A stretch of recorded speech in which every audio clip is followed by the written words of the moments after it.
اب مولوی لوگ جو کہتے ہیں نا ان کو کہنے دیں، مولوی کے باتوں پہ نہ جائیں، ان سے آپ دلیل کا مطالبہ کریں. اگر وہ کہتے ہیں قرآن کامل ہے، اللہ تعالیٰ نے ذمہ لیا ہے، دلیل دکھائیں. قرآن میں کہاں لکھا ہے کہ اللہ نے ذمہ لیا ہے؟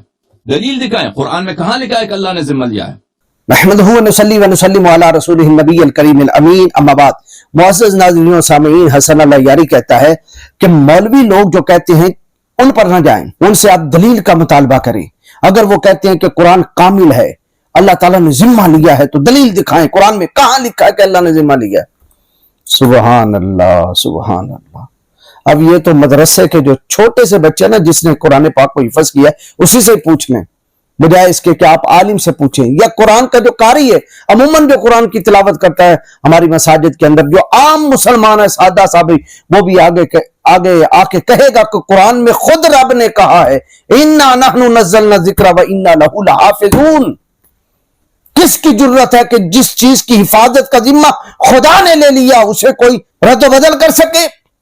واللہ یعصمک من الناس، رب نے محبوب کی حفاظت لی، کس کی مجال ہے کہ مصطفیٰ جان رحمت علیہ الصلوۃ والسلام کو وہ شہید کر سکے؟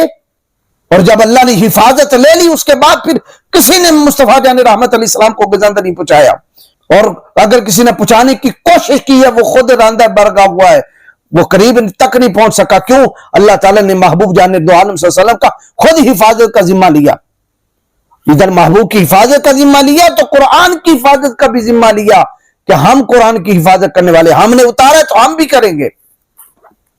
تو مجھے بتائیے، جب اللہ خود کہہ رہا ہو کہ ہم قرآن کی حفاظت کریں گے، اب کس کے مائی کی لال کی ضرورت ہے؟ وہ کہیں نہیں. اللہ جھوٹ بولتا ہے، اللہ جھوٹ بولتا ہے. اللہ کو تو پتہ ہی نہیں کہ یہ بدل جائے گا، یہ ہو جائے گا، وہ ہو جائے گا.